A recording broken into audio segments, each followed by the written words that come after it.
آمین اللہ. ایک اور عرفان بھائی سوال ہوتا ہے کہ ہم عیسائیوں سے، یہودیوں سے، ہندوؤں سے، سکھوں سے کاروبار کرتے ہیں، لین دین کرتے ہیں، تو پھر قادیانیوں سے کیوں نہیں لین دین کر سکتے؟ ان سے کاروبار کیوں نہیں کر سکتے؟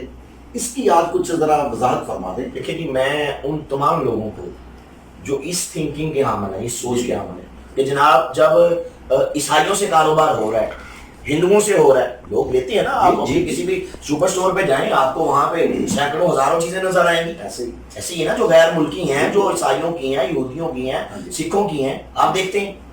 تو وہ ہم سے یہ کہتے ہیں کہ جناب جب تمام چیزیں ہم غیر مسلمین کی یوز کرتے ہیں تو جب مرضی کی بات آتی ہے تو آپ کی آنکھوں کے تیور بدل جاتے ہیں. جب مرضی کی بات آتی ہے آپ کہتے ہیں بائی کاٹ کرو. کیوں؟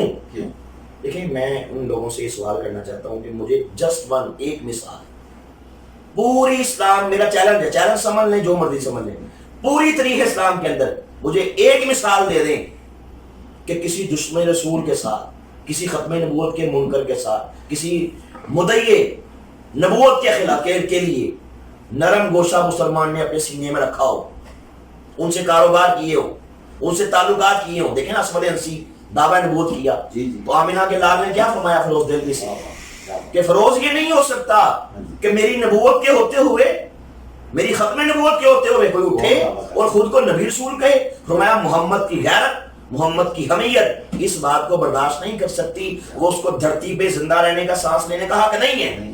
تو جس کو سرور کائنات صلی اللہ علیہ وسلم زندہ رہنے کا حق نہیں دے رہے، ذرا بات سمجھیے گا، تعلقات کہاں سے آ گئے؟ جن کو میرے کریم آقا نے فرمایا اس کو سانس لینے کا حق نہیں ہے، اسلامک اسٹیٹ کے چیف جسٹس نے، اسلامک اسٹیٹ کے سربراہ نے یہ فیصلہ دے کے بات کلیئر کر دی. عیسائیوں کے ساتھ مسلمانوں کے اس دور میں تجارت تھی، لین دین تھا، کسی حد تک تھا نا لین دین، تجارت کرتے تھے. ایک مثال دکھائیں کہ جھوٹے مدعی نبوت کے ساتھ کسی مسلمان نے تجارت کی ہو. مسلمہ کذاب اٹھا، کہا میں نبی ہوں. یار غیر سیدنا صدیق اکبر یار مزار نے کیا فرمایا؟ فرمایا کہ صحابہ نہیں ہو سکتا کہ میرے نبی کی ختم نبوت پہ حملہ ہو اور ہم گھروں میں بیٹھے رہیں. فرمایا مجھے معلوم پڑے نا کہ حالات اس حد تک ہو گئے کہ سارا مدینہ خالی ہو گیا اور باہر سے درندے آ کے انہوں نے محاط المومنین کی پنڈلیوں کے گوشت کو نوچ نوچ کے کھا لیا. اس حد تک حالات ہو جائیں. فرمایا رب کعبہ کی قسم، اللہ کے نبی کی ختم نبوت پہ حملہ کرنے والوں کے خلاف جہاد کرنے سے میں پھر بھی باز نہیں آؤں. کوئی ایک مثال دے دے کہ مسلمہ کذاب اور اس کے ماننے والوں سے مسلمانوں نے تعلقات رکھے، لین دین رکھا. آگے چلتے آئیے، بنو میاں کے دور میں ایک شخص نے کہا میں اللہ کا نبی ہوں. وقت کے خلیفہ نے شہر کے سب سے بڑے چوک میں لٹکا دیا. کئی دن تک چیلیں کڑوے گدے آتی اس کے وجود کو نوچ نوچ کے کھاتے رہے، ہڈیاں زمین پہ گرتی نہیں. کہا نہیں ہو سکتا. بتا دیا نا کہ جو ختم نبوت پہ حملہ کرے اس کو زندہ رہنے کا بھی حق نہیں ہے. تو بھائی جس کو اسلام زندہ رہنے کا لائق نہیں دیتا، پوری اسلام کی تاریخ میں جھوٹے مدعی نبوت کے خلاف جہاد کیا گیا، انہیں جہنم واصل کیا گیا، انہیں زندہ رہنے کا حق نہیں دیا گیا. تو جس کو اسلام، جس کو میرے کریم آقا صلی اللہ علیہ وسلم زندہ رہنے کا لائق نہیں دیتے، تو بھائی لین دین تو پھر کہاں سے آ گیا نا؟ سوچنے کی بات.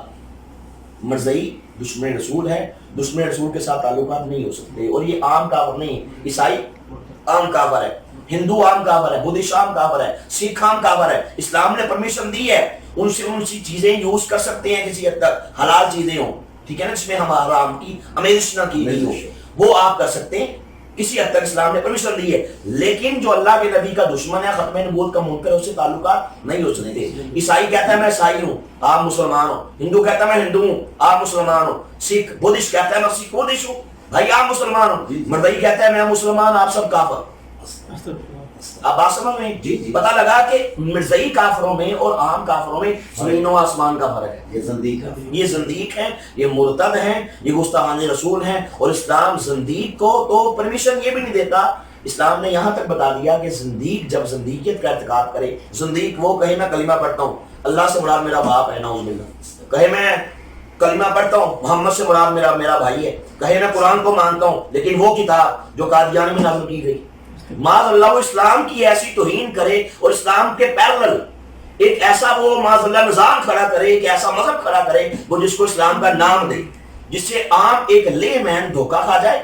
وہ گھر سے نکلے اسلام کے لیے لیکن اگر سے وہ کفر کو لے کے گھر میں آ جائے. اس لیے قادیانی دھوکے باز ہیں، یہ زندیق ہیں، مرتد ہیں، مستحان رسول ہیں، ان سے کسی بھی قسم کا تعلقات نہیں. اور اس پہ تمام سکولز آف تھاٹ، تمام فرقوں کا، تمام مسلمانوں کی، تمام گروہوں کا، تمام جماعتوں کا اس پہ اتفاق ہے کہ مرزائیوں سے کسی قسم کے تعلقات نہیں ہو سکتے. اور میں چھوٹی سی بات عرض کروں کہ ہم نے اس پہ ورکنگ کی، الحمدللہ ہمارے دوستوں نے تقریباً پورے پاکستان کے 1000 سے زیادہ جامعات سے، بڑے بڑے مدارس سے، ان کے مفتیان سے فتوے لیے، جنہوں نے سب نے کہا، تمام سکول آف تھاٹ کے انہوں نے سب نے کہا کہ ہاں مرزائیوں سے تعلقات شریعت کے اندر سخت حرام اور ناجائز ہے.